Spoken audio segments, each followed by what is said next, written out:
Online বা offline ক্লাসে note করা ঠিক কতটুকু দরকার? নোট করতে হবে নাকি শুধুমাত্র ক্লাসের যে পড়াগুলো সেটা বুঝলেই হবে? অবশ্যই নোট করতে হবে। তবে এখানে অনলাইনের ব্যাপারে আমার যে একটা ফিলোসফি সেটা হচ্ছে আমি বলি যে, তুমি যখন ম্যারাথন করতে বসবা তখন নোট করা ট্রাই করার দরকার নাই। তুমি একটা খাতা কলম রাখতে পারো এই উদ্দেশ্যে যে আমি কোন জিনিসটা বুঝতে পারলাম না সেটা তুমি প্রশ্ন আকারে লিখতে পারো। তখন কমেন্টে কোয়েশ্চেন করলে চ্যাট বক্সে টিচারের সামনে যদি পড়ে ভাই উত্তর দিয়ে দিল। যদি সামনে না পড়ে অনেকগুলা কোয়েশ্চেন থাকে তো অফলাইন থেকে এসে এটা সে কভার করতে পারে। ওই প্রশ্ন লেখার জন্য সে বসবে। আর অনলাইন ক্লাস যখন শেষ হয়ে যাবে, পিডিএফটা যখন সে পড়বে, পিডিএফ দেখে সে নোটটা করবে। এটা হচ্ছে আমার কথা। কারণ যখন আমরা অনলাইনে পড়াই ম্যারাথনে তখন পড়ার সাথে, সাথে নোট করাটা খুব টাফ। টাফ। তার কনসেনট্রেশন ভালো জায়গায় থাকবে না। আর অফলাইন ক্লাসে তো ডেফিনিটলি। আমি তো বলে দেই যে আমি যখন তোমাকে বোঝাবো তখন লিখবা না। আমি বোঝানোর পরে সময় দিই, তারপরে তুমি নোটটা তোলো।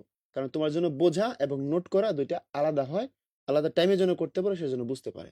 সুতরাং নোট তো আর করতেই হবে। কিভাবে করলে সেটা হচ্ছে ব্যাপার। অ্যান্ড এখানে আরেকটা বিষয় যে যতটা না একটা জিনিস পড়লে মনে থাকে তার থেকে কিন্তু শুনলে বা লিখলে তারও বেশি মনে না থাকে। ওই যে অধ্যয়নের ৪ টা পার্ট শোনা, বলা, লিখা এবং পড়া। আগে সে টিচারের কাছ থেকে শুনবে। তারপরে কি শুনলো এটা বলবে। তারপরে সে হলো বইতে যেয়ে পড়বে। পড়া কিন্তু ৩ নম্বরে আসতেছে। এরপরে সবার শেষে সে লিখবে। সুতরাং সবগুলো একত্র হইলে তাকে বলা হয় অধ্যয়ন। সুতরাং লাগবে।